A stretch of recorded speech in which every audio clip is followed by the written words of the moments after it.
आजची ही पत्रकार परिषद सिंधुदुर्ग जिल्ह्याच्या पालकमंत्री म्हणून जिल्ह्याच्या जनतेशी बोलावं, संवाद साधावा या दृष्टिकोनातून बोलवलेली आहे। आज आपल्या देशामध्ये जी काही परिस्थिती आपण ऐकत आहोत, वाचत आहोत, त्या बाबतीमध्ये सर्वात प्रथम तर आपल्या सैन्याचा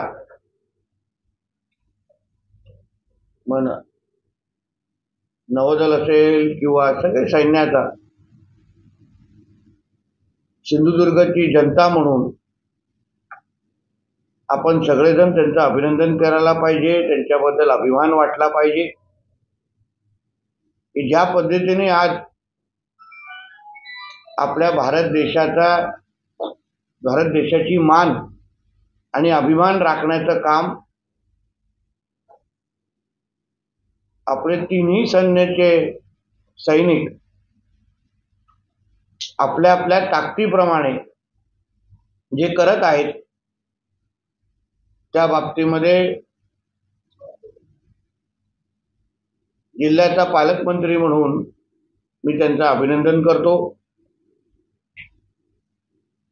आणि माझ्या जिल्ह्याच्या जनतेला हेही आवाहन करेन की केंद्र सरकारकडून जे जे आव्हानं आपल्या सगळ्यांना केले जात आहेत,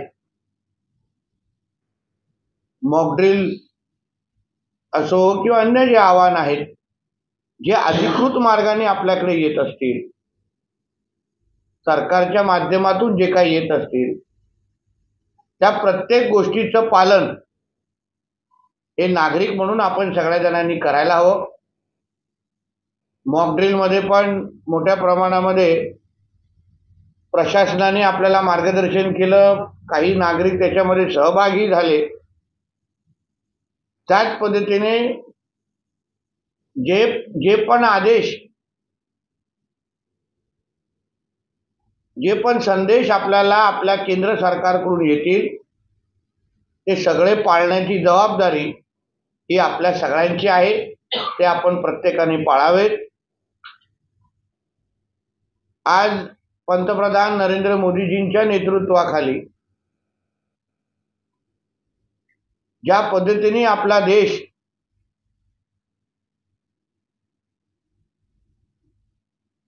अतिरेक्यांच्या विरोधात, जिहाद्यांच्या विरोधात जो लढा देतोय, ज्या अतिरेक्यांनी आपल्या निष्पाक आपल्या पर्यटन करण्यासाठी गेलेल्या नागरिकांना मारलं आणि ह्या अतिरेक्यांच्या विरोधात आपण वर्षानुवर्ष पाकिस्तानला आपण आव्हान देतोय, वारंवार सांगितलेलं आहे आपण की आपल्या देशामध्ये अतिरेक्यांना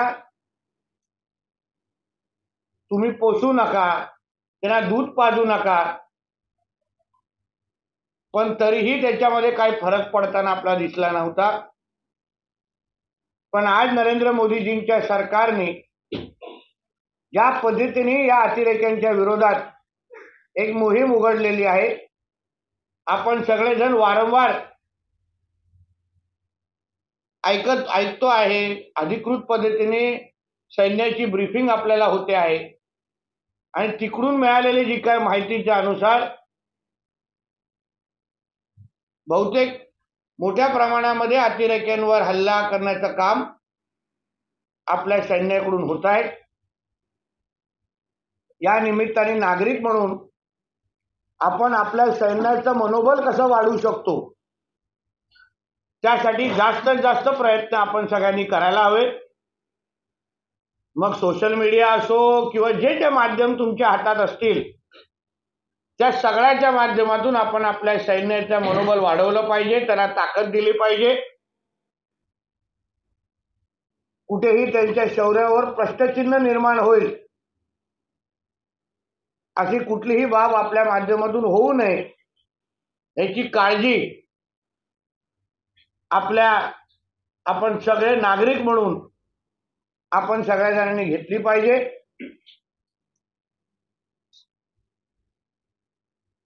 मोठ्या प्रमाणामध्ये कोणी अगर रक्तदान शिबिरचं आयोजन केलं असेल तर त्याच्यामध्ये नागरिकांनी सहभाग घेतला पाहिजे. उद्या देशामध्ये अगर कुठलीही परिस्थिती निर्माण झाली तर रक्तदान शिबिरमध्ये सहभागी होऊन आपणही त्याच्यामध्ये आपलं योगदान कसा देऊ शकतो या बाबतीमध्ये नागरिकांनी आपल्या आपल्या पद्धतीने प्रयत्न केले पाहिजे. कायद्याच्या चौकटीत राहून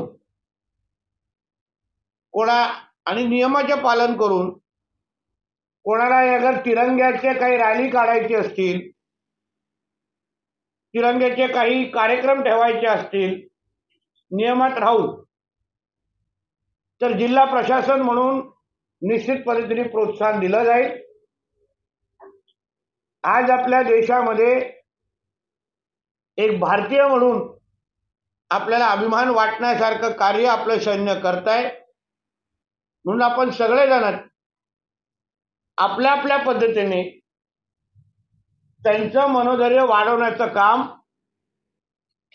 शब्दापलीकडे जाऊन कृतीतून करावं असं सिंधुदुर्ग जिल्ह्याचा पालकमंत्री म्हणून मी आपल्या जनतेला करीन. मला विश्वास आहे सिंधुदुर्गची जनता आमच्या केंद्र सरकारला आणि राज्य सरकारला त्याचबरोबर आमच्या जिल्हा प्रशासनाला नेहमी जसे सहकार्य करते तसंच याही वेळी सहकार्य आपण सगळेजण कराल अशी अपेक्षा आणि विश्वास या निमित्ताने मी व्यक्त करतो. किनारपट्टीच्या बाबतीमध्ये काही नोटिफिकेशन केंद्र सरकारकडून आलेले आहेत. त्या बाबतीमध्ये आदरणीय मुख्यमंत्री देवेंद्र फडणवीस साहेबांनी बैठका पण मंत्रालय स्तरावर मुंबई स्तरावर घेतलेल्या आहेत. मत्स्य खात्याचा आणि बंदर खात्याचा मंत्री म्हणून मी आपल्या मच्छीमार बांधवांना पण आवाहन करीन की केंद्र आणि राज्य सरकारकडून जी काही नियमावली आलेली आहे त्याची आपण तंतोतंत आपण सगळ्या जणांनी पालन करावं. कोणीही अति उत्साह दाखवू नये. शेवटी आपल्या नेव्हीनी नौदलाने काही नियम पाळून दिलेले आहेत. या परिस्थितीमध्ये ते सगळे नियम पाळण्याची जबाबदारी आपल्या सगळ्यांची आहे.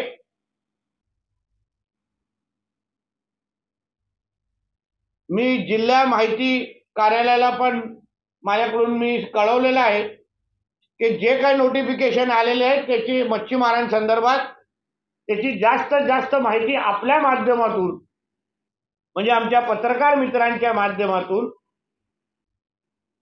मच्छीमारांपर्यंत पोहोचवण्याचा प्रयत्न आम्ही लोक करणार आहोत. कोणाला कुठलेही प्रश्न असतील किंवा माहिती अपुरी मिळते त्यांनी मलाही संपर्क केला तर मीही देऊ शकतो. आमचे मत्स्य खात्याचे सहआयुक्त आहेत, आमचे कर्मचारी आहेत, तेही मच्छीमार समाजाकडे आलेली माहिती पोहोचवण्याची जबाबदारी त्यांचीही असेल. तेही आपलं काम चोख पद्धतीने करतील एवढी काळजी खात्याचा मंत्री म्हणून मी निश्चित पद्धतीने घेईन. पण एकंदरीत ह्या पूर्ण परिस्थितीमध्ये जिल्ह्याच्या जनतेने सैन्याचं मनोबल वाढवणं आणि दुसरं सरकारने ज्या ज्या पद्धतीने आपल्याला काही निर्देश दिले असतील त्याचं पालन करावं. समाजाच्या विविध घटकांना रक्तदान शिबिर असो किंवा अन्य काही गोष्टीच्या माध्यमातून मदतीची भूमिका आणि सकारात्मक पद्धतीने या सगळ्या दृष्टिकोनातून पाहावं असं आवाहन या निमित्ताने मी करेन. दुसरं म्हणजे 11 तारखेला म्हणजे परवा बहुचर्चित असलेला आपला राजकोट वरचा छत्रपती शिवाजी महाराजांचा जो काही पुतळा आहे त्याचं पूजन करण्यासाठी, त्याचा आशीर्वाद घेण्यासाठी राज्याचे मुख्यमंत्री आदरणीय देवेंद्र फडणवीस साहेब, उपमुख्यमंत्री आदरणीय एकनाथ शिंदेजी, उपमुख्यमंत्री आदरणीय अजित पवारजी, आमचे सार्वजनिक बांधकाम मंत्री शिवेंद्रराजे भोसले हे काही आणि अजूनही काही मान्यवर पूजन करण्यासाठी, दर्शन घेण्यासाठी 11 तारीख सकाळी 12:30ला आपल्या जिल्ह्यामध्ये मालवणच्या परिसरामध्ये उतरतील आणि राजकोटच्या दिशेने गेल्यानंतर तिथे पूजन करतील, दर्शन घेतील. तिथे एक आरती पण होईल आणि दर्शन घेतल्यानंतर मग करंजाच्या गौशाळेच्या इथे राणेसाहेबांच्या कार्यक्रमाकडे त्या दिशेने ते जातील. आज ज्या पद्धतीने काही महिन्या अगोदर पुतळा पडण्याची जी काही घटना झाली, जो एक काळा ठपका आपल्या एकंदरीत जिल्ह्याच्या त्या घटनेमुळे आपल्यावर लागला होता. आज आदरणीय सुतारजी पण पाहणी दौऱ्याच्या निमित्ताने तिथे आले होते आणि आज एकंदरीत त्या पुतळ्याकडे पाहिल्यानंतर वर्षानुवर्ष आणि पिढ्यानपिढी तो पुतळा तिथे आपल्याला पाहायला मिळेल आणि आपल्या सगळ्या जणांना अभिमान वाटेल असं काम आदरणीय सुतारजींनी केलेलं आहे. राज्याचे मुख्यमंत्री आदरणीय देवेंद्र फडणवीसजींच्या नेतृत्वाखाली त्यांचं सरकार महायुतीचं आमचं बसल्या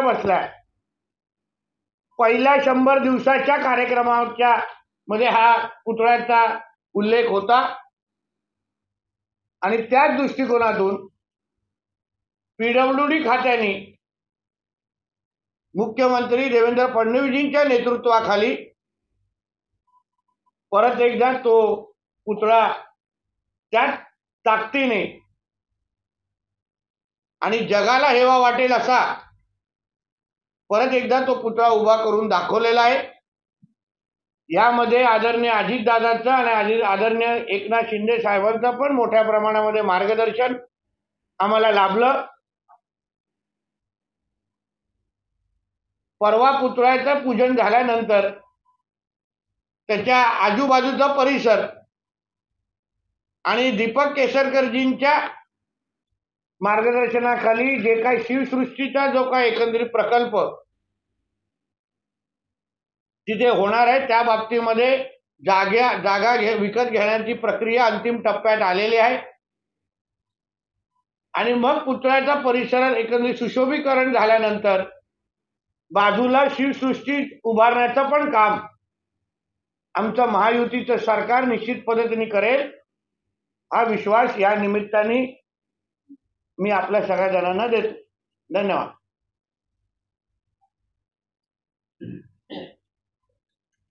काय प्रश्न असतील तुमचे?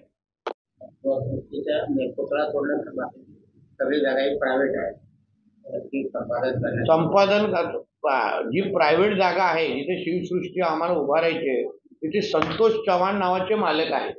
त्यांच्याशी आमचं बोलणं झालेलं आहे आणि 5 पट रकमेने ती जागा त्यांच्याकडून विकत घेऊन आता तो प्रस्ताव मंत्रालय स्तरावर अंतिम टप्प्यात गेलेला आहे. मला वाटतं की पुढच्या आठवड्यातच तो विषय क्लिअर होईल आणि एकदा ती जागा आम्ही संपादन केल्यानंतर अमित कामत जे दीपक केसरकरांबरोबर काम करणारे आर्किटेक्ट आहेत त्यांनी शिवसृष्टीचं एकंदरीत प्लॅन तयार केलेला आहे. एकदा ते गोष्टी झाल्यानंतर शिवसृष्टीचं पण काम होईल. त्याचबरोबर त्या पुतळ्याच्या आजूबाजूचं सुशोभीकरण करावं अशी मागणी आमदार निलेश राणे साहेबांनी आमच्याकडे केलेली आहे. त्याच्यातून डीपीडीसी मधून मग त्याच्याकडे सीसीटीव्ही कॅमेरा असो सुशोभीकरण असो, त्या सगळ्यासाठी निधी जो पाहिजे तो आम्ही जिल्हा नियोजन करून उपलब्ध करून देतो. 100 कोटी झाले. शिवसृष्टी 100 कोटीचा आहे. त्याचबरोबर त्या पुतळ्याच्या आजूबाजूला जे सुशोभीकरण लागेल त्याला वेगळा निधी आहे.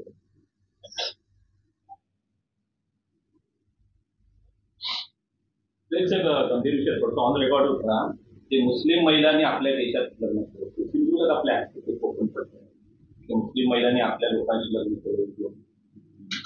असं काही त्या नाही. बाबतीत आपल्या सिंधुदुर्गात तर अशा कोण अजूनपर्यंत आढळलेल्या नाहीत माझ्या माहितीनुसार. पण त्या बाबतीमध्ये धोरण केंद्र सरकार निश्चित करणार आहे. अशा परिस्थितीमध्ये काय करावं, एकदा त्या धोरणाच्या संदर्भात आम्हाला स्पष्टता आली. आपल्याकडे तसं असं काय आढळलेलं नाहीये आतापर्यंत. पण आमचं फार बारकाईने लक्ष, जसं उदाहरण दोडामार्गमध्ये मदरसामध्ये काही तलवारी सापडल्या, तसं आपल्या जिल्ह्यामध्ये चालू असलेले जे मदरसे आहेत त्याच्यावर आमच्या सगळ्यांचं फार बारीक लक्ष आहे. मुळे एका इकडे सापडलं म्हणजे तशा काही गोष्टी अन्य मदरशांमध्ये चालू आहेत का, मग त्या माहिती करण्याच्या दृष्टिकोनातून लागलं तर सर्च ऑपरेशन घेण्यासाठी आमची तयारी आहे आणि त्या दिशेने चालणं आमचं काम आहे. म्हणून येणाऱ्या दिवसामध्ये त्याही बाबतीमध्ये कारवाई होईल.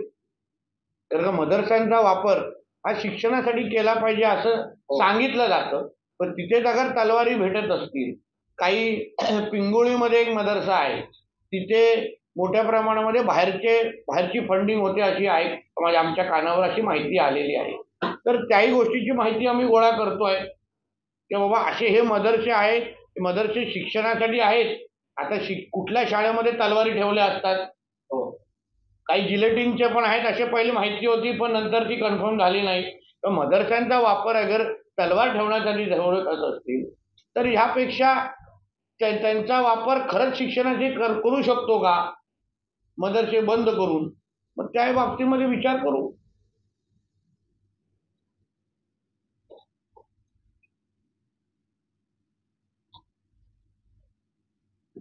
या महिन्यामध्ये पर्यटनासाठी मोठ्या संख्येने पर्यटक जे आहेत ते सिंधुदुर्गात दाखल होतात आणि सध्या स्थितीला जर गोव्याची परिस्थिती राहिली तर गोव्यामध्ये पर्यटकांचा उद्या तो कमी झाला.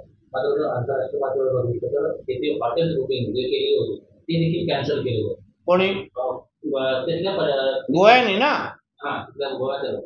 मग त्याच्यामुळे आता आपल्याकडे जे पर्यटक येतील म्हणजे गोव्याच्या तुलनेत आपल्याकडे पण पर्यटक असतात तेव्हा मोठ्या प्रमाणात वाढ आहे. त्याच्यामुळे आपल्याकडे काही सूचना आपण दिल्या. बघा, ह्यासाठी आम्ही हॉटेल मालकांची मीटिंग मी पुढच्या आठवड्यातच बोलवलेली आहे.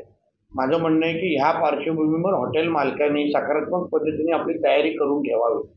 उदाहरण आपल्याकडे आता बघा, प्रत्येक बाजारपेठ असं फुललेलं आहे, प्रत्येक बीचवर आणि सगळं एवढ्या मोठ्या प्रमाणामध्ये गर्दी झालेली आहे.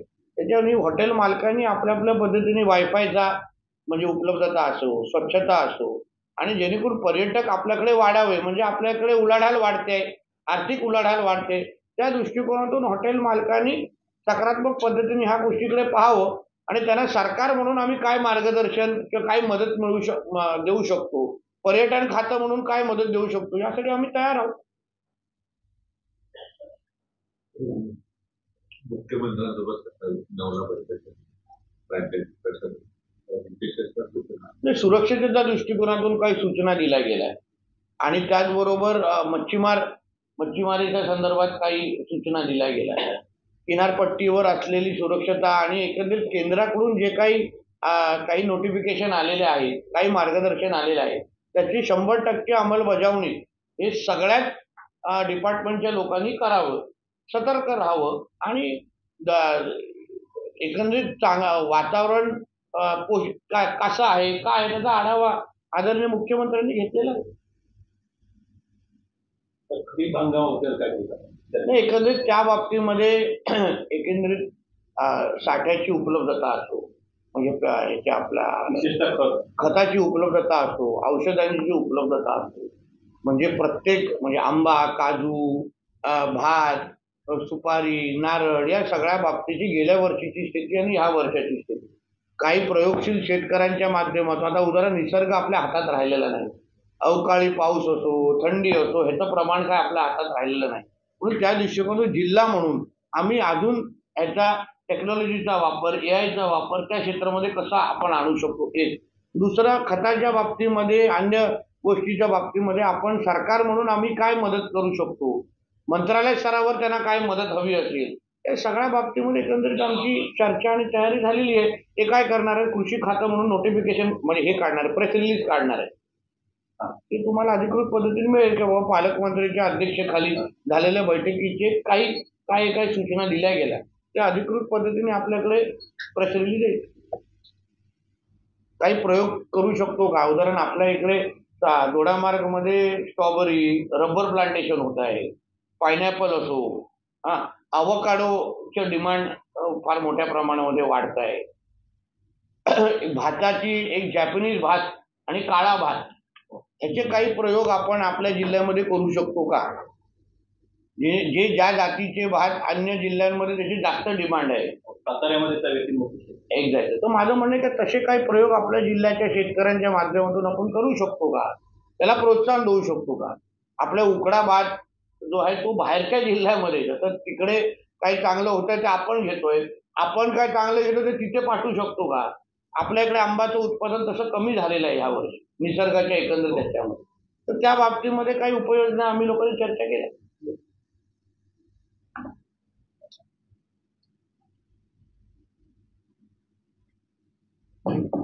आणि आढावा सुरक्षा जिल्ह्यामध्ये मॉकड्रिल करा आणि तसेच वॉर रूम स्थापन करा असं देखील सांगितलं. हो, त्याच्यासाठी मी सुरुवातीला बोललो ना, मॉकड्रिलमध्ये नागरिकांनी जास्तीत जास्त सहकार्य करावं, सहभाग घ्यावा, सकारात्मक पद्धतीने आपल्या सैन्याचं मनोबल वाढावं.